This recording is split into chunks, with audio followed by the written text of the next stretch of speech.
Class வந்துட்டு மொழியியல் கல்வி.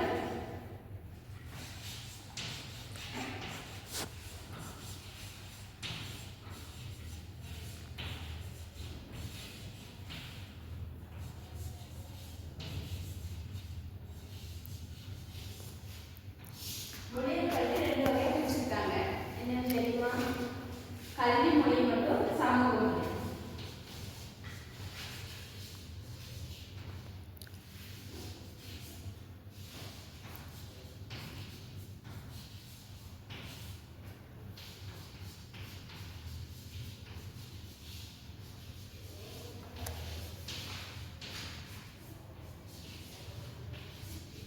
அதாவது கல்வி மொழி அப்படின்னு என்ன?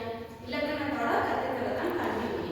அப்புறம் கல்வி மொழினா கொஞ்சம் ஒழுக்கமா சொல்லி இருக்கணும். சமூக மொழியில வந்துட்டு கொஞ்சம் வாய் பேசலாம்.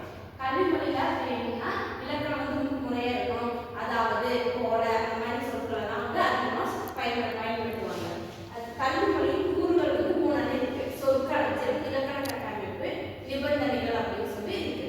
சொற்களஞ்சியம் அப்படின்னா வினை சொற்கள் உயிர் சொற்களாக கேள்விப்பட்டிருக்கீங்கல்ல, அதுதான் வந்து சொற்களஞ்சியம்.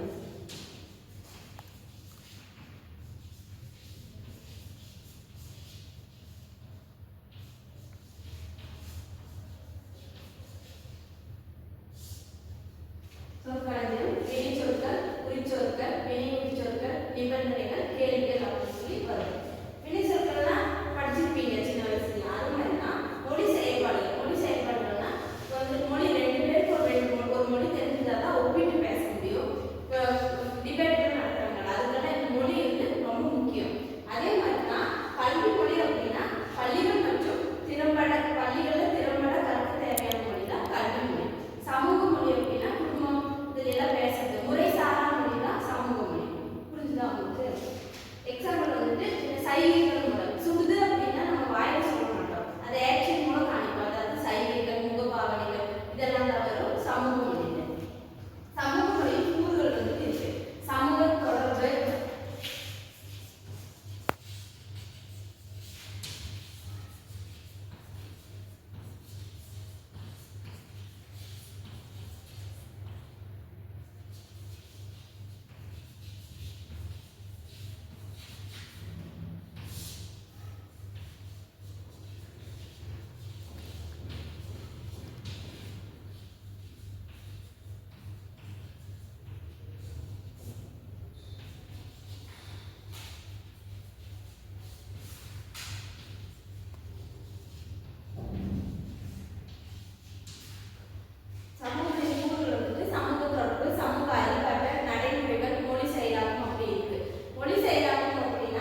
பார்த்தோம்.